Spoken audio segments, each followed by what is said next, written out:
우리가 살아가고 있는 이 세상은 겉으로는 평화롭게 보일지 모르지만 빛과 어두움, 거짓과 진리 사이의 치열한 영적 전쟁터입니다. 이와 같은 영적 전쟁의 본질은 바로 세계관의 전쟁입니다. 하나님을 믿는 성경적 세계관과 하나님을 부정하고 인간이 이 세상과 역사의 주인이라고 믿는 인본주의 세계관, 바로 이 두 세계관 사이의 전쟁이 이 땅에서 펼쳐지고 있는 영적 전쟁의 본질입니다. 그리고 이 같은 영적 전쟁이 가장 치열하게 펼쳐지고 있는 전쟁터가 바로 교육 영역입니다. 창조를 부정하는 진화론 교육과 동성애를 사랑이라고 가르치고 거룩한 성윤리를 차별이라고 말하는 학생 인권 교육, 하나님의 섭리 속에 탄생한 대한민국을 수치스러운 역사로 왜곡하는 교육 현장이 우리 자녀들의 지성과 영성을 위협하고 있습니다. 이 같은 치열한 영적 전쟁터에서 살아가고 있는 우리의 자녀들과 다음 세대에게 필요한 교육은 어떤 것일까요? 우리 자녀들의 세계관이 위협받고 있습니다. 무분별한 세계관이 충돌하는 이 시대에 성경적 관점에서 세상을 바라보고 해석할 수 있는 영적 분별력을 길러주는 것이 중요합니다. 윌버포스 크리스천 스쿨이 성경적 세계관 교육에 중점을 두는 이유입니다. 대한민국 건국에는 하나님의 특별한 은혜가 있었습니다. 첫째는 어두운 시대에 이승만이라고 하는 탁월한 지도자를 허락해 주신 것이고, 둘째는 이승만 대통령을 길러낸 배제학당과 같은 기독학교가 있었다는 사실입니다. 배제학당에서 자유, 기독교, 민주주의를 접한 이승만 대통령은 복음이 중심이 되는 제사장 나라 대한민국을 꿈꿀 수 있었습니다. 윌버포스 크리스천 스쿨은 우리의 다음 세대들을 성경적 세계관과 올바른 역사관으로 무장시켜 시대적 사명을 깨닫게 하고 구한말의 배제학당과 같이 이 나라 이민족을 위해 크게 쓰임받는 크리스천 대안학교가 될 것입니다. 모든 세대마다 하나님께서 맡겨주신 시대적 사명이 있습니다. 우리의 다음 세대에게 주어진 사명은 분단된 조국의 통일입니다. 그리고 그 땅에 무너진 성벽을 재건하는 느헤미야의 사명이 우리의 다음 세대에게 주어진 시대적 사명입니다. 윌버포스 크리스천 스쿨은 대한민국의 통일과 통일 후 재건을 위해 쓰임을 받는 통일한국 리더들을 양성시키는 학교가 될 것입니다.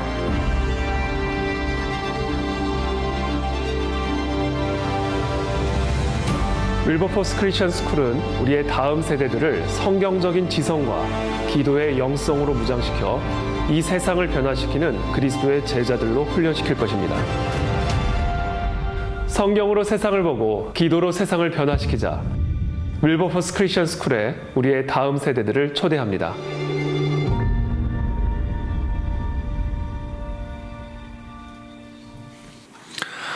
네, 9일자 말씀 시편 9편 1절부터 10절까지 말씀입니다. 시편 9편 1절부터 10절까지 한 절씩 교독하겠습니다. 저부터 읽겠습니다. 내가 전심으로 여호와께 감사하며 주의 모든 기이한 일들을 전하리이다. 내가 주를 기뻐하고 즐거워하며 지존하신 주의 이름을 찬송하리니 내 원수들이 물러갈 때에 주 앞에서 넘어져 망함이니이다.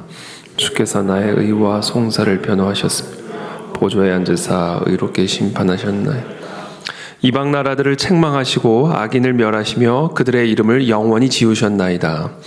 원수가 끊어져 영원히 멸망하셨으니 주께서 무너뜨린 성읍들을 기억할 수 없나이다. 여호와께서 영원히 앉으시며 심판을 위하여 보좌를 준비하셨도다.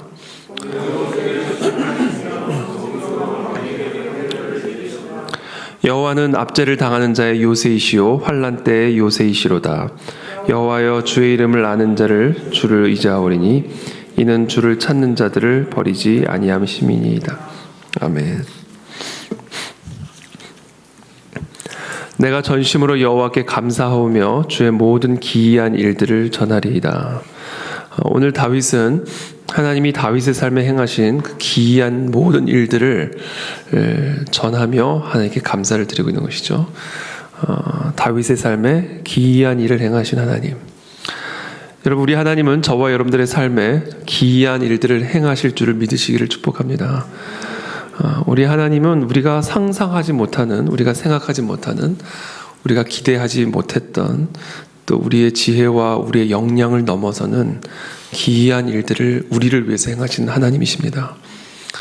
바로 이와 같은 하나님을 신뢰함으로 오늘 하루를 또 시작하시기를 예수님의 이름으로 축복합니다. 그래서 오늘 다윗은 그와 같은 하나님에게 감사를 드리고 있어요. 자신의 삶의 이 기이한 일들, 도무지 자신의 능력, 자신의 지혜, 자신이 도무지 감당할 수 없는, 상상할 수 없는 것을 넘어서는 기이한 일을 행하신 하나님께 내가 전심으로 감사하오리다, 이렇게 고백을 하고 있죠. 그래서 2절에 내가 주를 기뻐하고 즐거워하며 지존하신 주의 이름을 찬송하리니, 이 감사가 자연스럽게 찬송으로 나아가죠. 하나님이 자신의 삶에 행하신 그 기이한 일들로 인해 감사드릴 뿐 아니라 그 하나님을 기뻐하고 즐거워하며 그 기이한 일을 행하신 하나님을 찬양하고 있습니다. 그렇다면 오늘 이 다윗의 삶에 하나님이 행하신 이 기이한 일들은 어떤 일들이었을까요? 3절부터 그 내용이 나옵니다. 내 원수들이 물러갈 때에 주 앞에서 넘어져 망함이니이다. 자신의 원수들이 하나님 앞에서 넘어져서 망해버렸어요. 4절에 주께서 나의 의와 송사를 변호하셨으며, 하나님께서 나의 의를 그리고 나의 송사를 변호해 주셨어요. 그리고 보좌에 앉으셔서 모든 것을 의롭게 심판해 주셨음을 인해 하나님께 감사드리고 있는 것이죠. 그래서 하나님이 자신의 의를 변호하시고 송사를 변호하시고 또 보좌에 앉으셔서 의롭게 심판하신 결과 나의 원수들이 그 심판자 되신 하나님 앞에서 넘어져서 망했다. 그 하나님의 심판을 받아 물러갔다. 넘어져 망했다. 바로 이것이 오늘 다윗의 삶에 행하신 하나님의 기이한 일이었습니다. 5절에 이방 나라들을 책망하시고, 하나님은 나라도 책망하신다. 하나님은 나라들을 그렇게 재판하셔서 하나님 앞에서 넘어지게 하실 수 있는 분이시다. 악인을 멸하시며 그들의 이름을 영원히 지우셨나이다.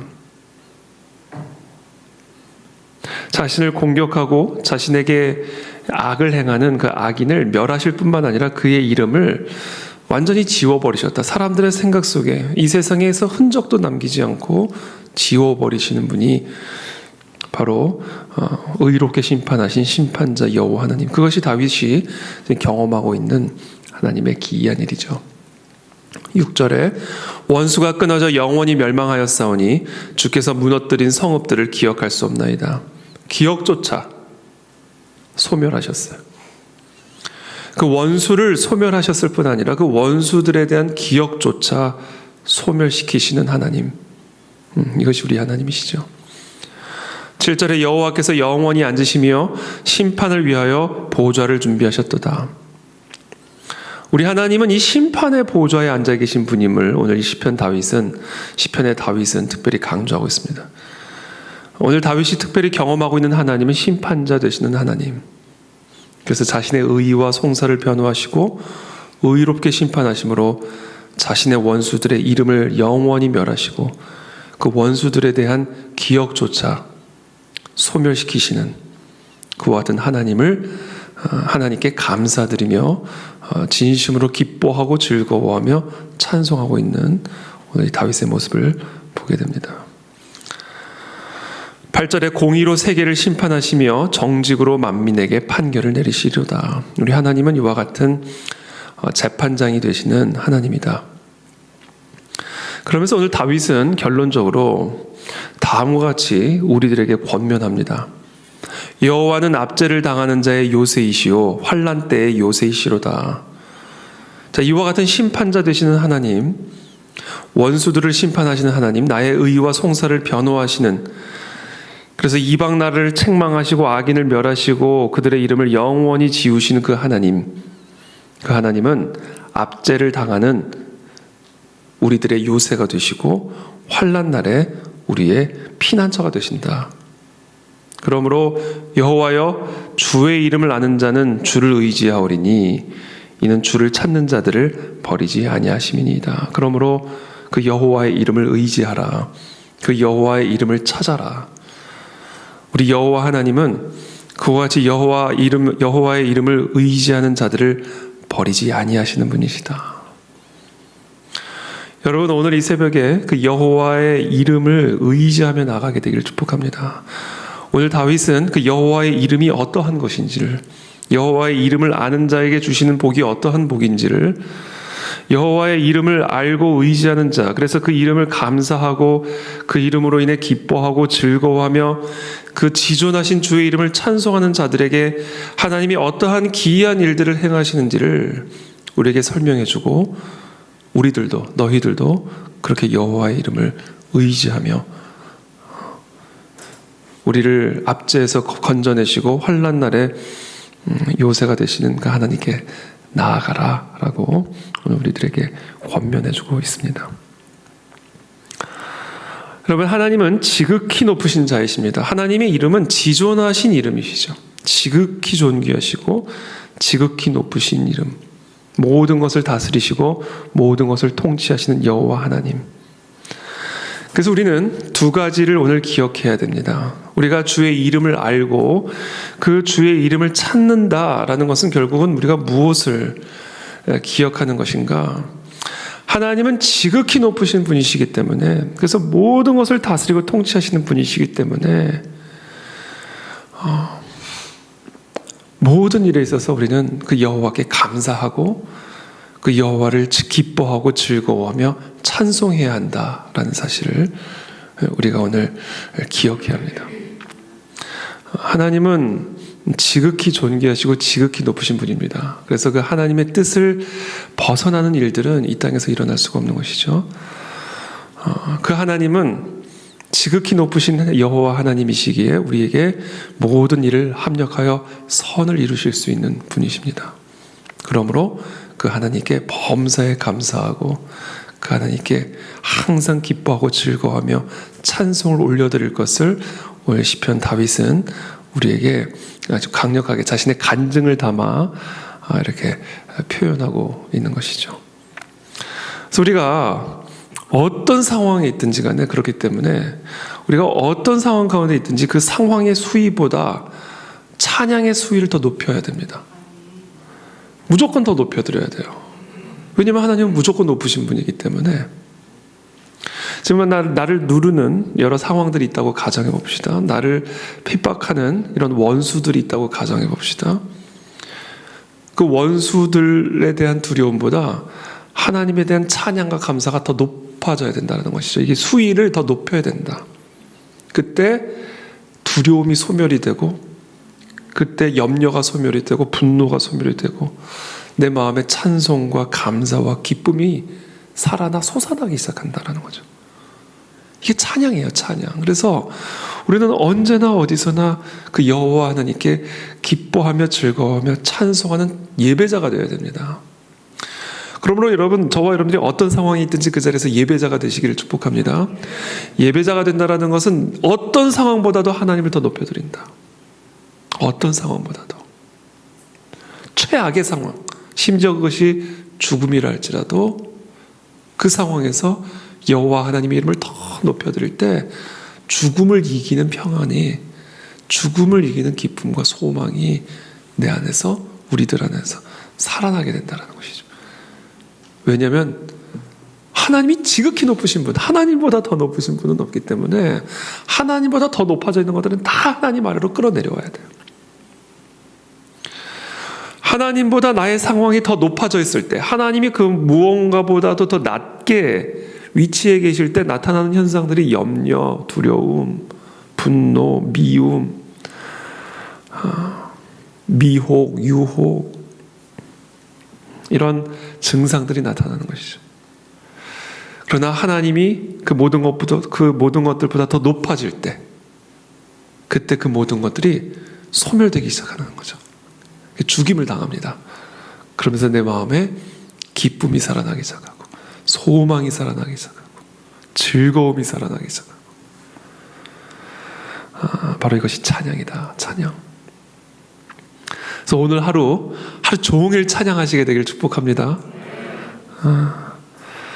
두 번째, 마지막으로 나누고 싶은 부분은 하나님은 심판자 되시는 분이기 때문에 우리가 이 악을 이기는 비결은 두 번째, 항상 선의 편에 있어야 돼요. 선.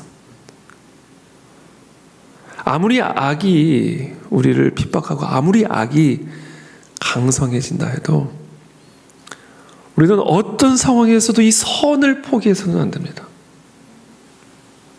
이 선을 타협해서는 안 된다.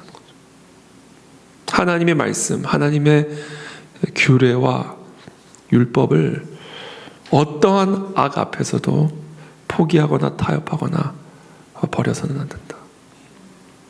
왜냐하면 하나님은 보좌에 앉으셔서 공의로 세계를 심판하시고 정직으로 만민에게 판결을 내리시는 분이기 때문에 압제를 당하는 자의 요새 되시는 하나님을 어떻게 경험할 수 있는가?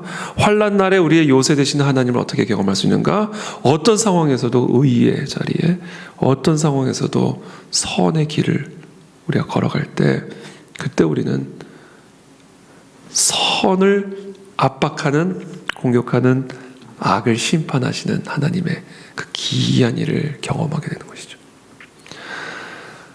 그래서 우리가 선을 행할 때, 의 가운데 의의 길을 걸어갈 때, 참 저래가지고 저거를 이길 수 있을까? 아니 저렇게 의롭게만 행해가지고 저 무지막지하게 밀어붙이는 저 악을 감당해낼 수 있을까? 근데 그 선이 악을 이기는 거죠. 그래서 그게 기이한 일인 거예요. 아니 저 무지막지한 불의의 방식으로 우리를 누르고 우리를 밀어붙이는데 과연 저 의의 길, 저 희미하게 보이는 저 의의 길, 희미한 힘을 갖고 있는 저 선의 길을 가지고 저 무지막지한 악과 불의의 세계를 감당할 수 있을까? 아니 정말 이 소수의 그리스도의 율례와 법도를 따르는 이 교회가 이 무지막지한 세상을 과연 이길 수 있을까? 하나님은 보좌에 앉으셔서, 지극히 높으신 하나님은 보좌에 앉으셔서 공의로 세계를 심판하시고 이방 나라들을 책망하시고 악인들을 멸하시고 그의 이름을 영원히 소멸시키시고 그가 무너뜨린 성읍들을 기억할 수 없을 만큼 하나님은 철저하게 정직으로 만민에게 판결을 내리시는 지극히 높으신 지존자이시기 때문에 우리는 어떤 상황 속에서도 의를 행하고 어떤 상황 속에서도 하나님의 율례와 규례를 지켜 행함으로 우리는 세상을 이기는 그리스도의 몸된 교회가 되고 성도가 될 수 있다라는 겁니다. 그래서 이것이 기이한 일이다. 그리고 이 기이한 일을 경험한 자들은 하나님을 찬양할 수밖에 없다. 왜? 이거는 의를 위해 악을 심판하시고 선을 위해 불의를 심판하시는 그와 같은 하나님으로 말미암은 승리이기 때문에 이 모든 찬송과 감사와 영광은 오직 여호와 하나님 한 분에게밖에 돌릴 수가 없는 것이죠. 그것을 다윗이 오늘 경험하는 겁니다. 그래서 오늘 하루 하나님 어떤 상황에서도 하나님 내 마음보다 하나님을 더 높여드립니다. 어떤 상황보다도 지극히 높으신 여호와 하나님을 찬양하겠습니다. 두 번째, 하나님 어떤 상황 속에서는 나는 의의 길을 걷겠습니다. 아무리 악인들이 아무리 약한 세상이 나를 악으로 불의로 밀어붙인다 할지라도 나는 선으로 대응하겠고 의의 길로 대응하겠습니다. 그때 하나님 우리의 삶에 정말 보좌, 심판의 보좌에 앉으셔서 정직으로 만민을 심판하시고 판단하시는 그 하나님의 기이한 손길을 우리의 삶에서 경험하는 은혜를 오늘 하루 우리들의 삶에 허락하여 주시옵소서. 이것을 위해서 우리 함께 기도하며 나가도록 하겠습니다. 아버지, 살아계신 하나님 도와주십시오. 오늘도 하나님을 예배하며 찬양하며 나갑니다. 범사에 하나님을 기뻐하며 범사에 하나님께 즐거워 지극히 높으셔서 모든 것을 합력하여 선을 이루시는 지극히 높으신 하나님을 찬양하는 주님 홀로 영광받아 주님